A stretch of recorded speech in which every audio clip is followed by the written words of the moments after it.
Snoring is where the upper airways, so kind of like your nose, your mouth, your throat, kind of all that area in there, where you kind of get some type of blockage in there, and that kind of gives you that sound for snoring.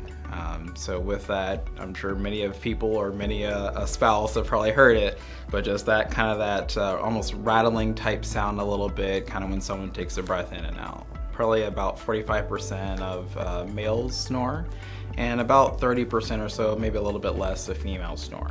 Okay, and that's in terms of snoring like on a regular basis. But in terms of people just snoring like, hey, maybe once a week or once a month, that pretty much is everybody that will snore on occasion here and there. So it's not necessarily unhealthy, but it can be a sign of something that needs to be checked out. In terms of snoring, times when it would be really good to go see, a medical professional, get checked out about this is number one, if you're feeling tired throughout the day. So that would be a big reason. The other is if you feel like, hey, I'm just not rested when I wake up throughout the day, or if you kind of wake up with headaches on a regular basis, or you wake up and feel like, hey, I have to almost kind of lay there for a bit before I can actually get moving during the day, those would be reasons to get checked out. Another reason to get checked out is if you already have some other health issues going on, like say you have high blood pressure or something like that, it would be worthwhile to go and get checked out to make sure, hey, would it be beneficial for you to get some more evaluation.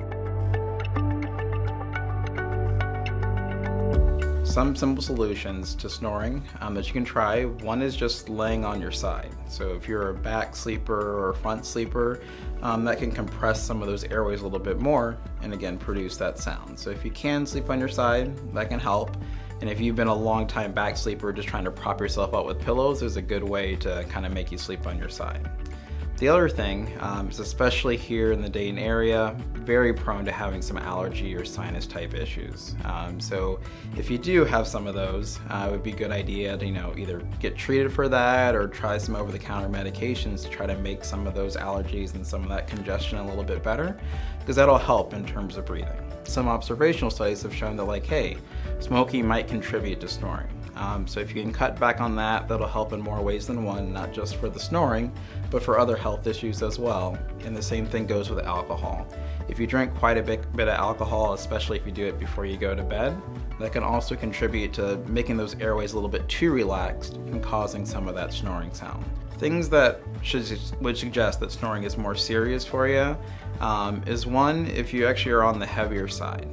Because that tends to be kind of associated with some of the things we get concerned about with snoring, like sleep apnea.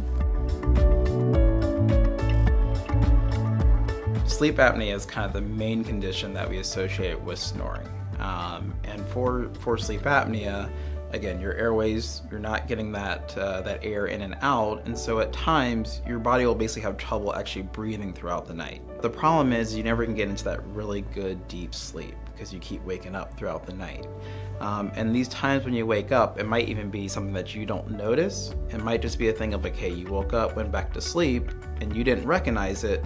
But if that's happening many times a night, it's going to really affect your sleep. But if you do have one of those conditions that are associated with snoring, like, hey, you have some sleep apnea, if you get on those specific treatments, like a sleep machine or something like that, it can completely alleviate the snoring that you have.